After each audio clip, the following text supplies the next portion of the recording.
Hello students, आज हम कर रहे हैं क्लास 7th का chapter number 2 exploring substances acidic, basic and neutral.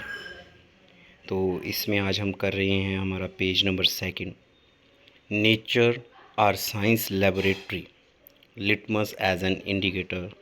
This is 2.1.1। So हमने जो पहले पेज के ऊपर देखा था, तो हमने यहाँ पर अश्विन और कीर्ति अपने स्कूल में नेशनल साइंस डे के ऊपर एक साइंस फेयर लगा, उसके अंदर वो गए और वहाँ उन्हें एक शीट मिली थी, वाइट पेपर मिला था और उस पर एक स्प्रे से उनको एक राइटिंग लिखी हुई मिली, welcome to the wonderful world of science. तो वो ये देखकर बहुत ज़्यादा एक्साइट हो गए थे, क्यूरियस हो गए थे जानने के लिए कि ऐसा क्यों है।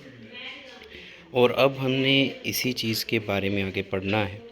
सो हमारी एक्टिविटी 2.1 में क्या दिया गया, चलो पढ़ते हैं। Collect sample of lemon juice, soap solution, आंवला juice, turmeric water, vinegar, baking soda solution, lime water, tap water, washing powder solution, sugar solution and salt solution. तो आपके पास ये सभी तरह के सॉल्यूशन आपके पास हैं। आपने करना क्या है, आपने ब्लू लिटमस पेपर को लेना है और उसके छोटे छोटे टुकड़े करने हैं और उन टुकड़ों को आपको एक क्लीन वाइट टाइल के ऊपर रखना है और ड्रॉपर की हेल्प से हर सॉल्यूशन में से एक एक ड्रॉप उसके ऊपर डालनी है, 1 बाय 1 उसके ऊपर डालते जाना है।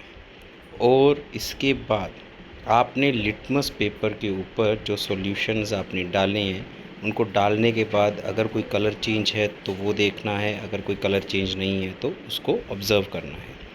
तो आपको क्या ऑब्जर्वेशन हुआ, do you observe any change in colour of blue litmus paper? क्या आपको ब्लू लिटमस पेपर पर कोई चेंज होता हुआ नज़र आया?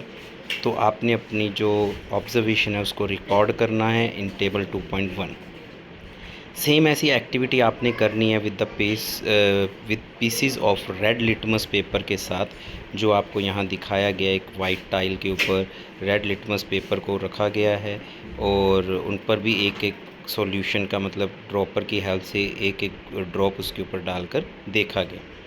सो उसमें भी आपको कोई ना कोई चेंजेस नज़र आए होंगे, तो यही चीज़ हमने इसमें ऑब्ज़र्व करनी है। सो नेक्स्ट इसमें हमारे को दिया गया how to prepare a lime water. Actually में लाइम होता क्या है और लाइम वाटर बनता कैसे है। So do not confuse lime water with the word lime which is a fruit similar to lemon. तो आपको यहाँ पर जो लाइम की हम बात कर रहे हैं, उसको आपको एक वर्ड जो लाइम है, तो आपको ये फ्रूट नहीं मान लेना है कि जैसे लेमन होता है, जैसे नींबू होता है, तो उसकी तरह का फ्रूट नहीं मान लेना है। तो यहाँ पर जो हम लाइम वाटर की बात कर रहे हैं, ये सॉल्यूशन है कैल्शियम हाइड्रोक्साइड का। वाटर के अंदर एक सॉल्यूशन तैयार किया हुआ है जो कि मिक्स किया जाता है। कैसे बनता है, तो प्रिपेयर किया जाता है बाय मिक्सिंग लाइम यानी चूना, CaO कैल्शियम ऑक्साइड को पानी में मिक्स करने पर, और उसको कुछ देर तक अनडिस्टर्ब छोड़ा जाता है और लगभग 1 घंटा। Filter the liquid into another container and use it as lime water. तो आप उसको एक लाइम वाटर की तरह यूज़ कर सकते हो। बिल्कुल, आज हमने जो सेकंड पेज पढ़ा है, इसमें हमने एक्टिविटी के थ्रू देखना है कि लिटमस पेपर पर क्या क्या चेंजेस आते हैं। सो जब हमने लेमन जूस की बात की, जो कि आपको टेस्ट में आपको पता है कि खट्टा होता है, तो उसमें क्या प्रेजेंस होती है उसकी, तो यहाँ पर हम ऑब्ज़र्व करेंगे कि उसके अंदर एसिड होता है। ऐसे ही जो सॉप सॉल्यूशन है वो कैसा होता है, वो बेसिक इन नेचर होता है। आंवला जूस एसिडिक नेचर का होता है। टर्मिंट वाटर भी एसिडिक होता है, इमली का पानी जिसको हम कहते हैं। विनेगर यानी सिरका जिसकी हम बात कर रहे हैं, ये भी एसिडिक होता है। बेकिंग सोडा सॉल्यूशन ये बेसिक होता है। लाइम वाटर बेसिक होता है। टैप वाटर न्यूट्रल होता है। वॉशिंग पाउडर सॉल्यूशन ये बेसिक होता है। शुगर सॉल्यूशन आपके पास न्यूट्रल होता है और साल्ट सॉल्यूशन भी न्यूट्रल होता है। तो यही चीज़ हमने यहाँ पर ऑब्ज़र्व करनी है कि एसिडिक यानी एसिडिक सॉल्यूशन का ब्लू लिटमस पर क्या इफ़ेक्ट आएगा, क्या चेंज आता है। ऐसे ही बेसिक का ब्लू लिटमस पर क्या चेंज आता है और न्यूट्रल का ब्लू लिटमस पर क्या चेंज आता है। एग्जैक्टली वैसे ही हमने रेड लिटमस पर भी इन चीज़ों को चेक करना है। सो ये था हमारा page number 2। So thank you.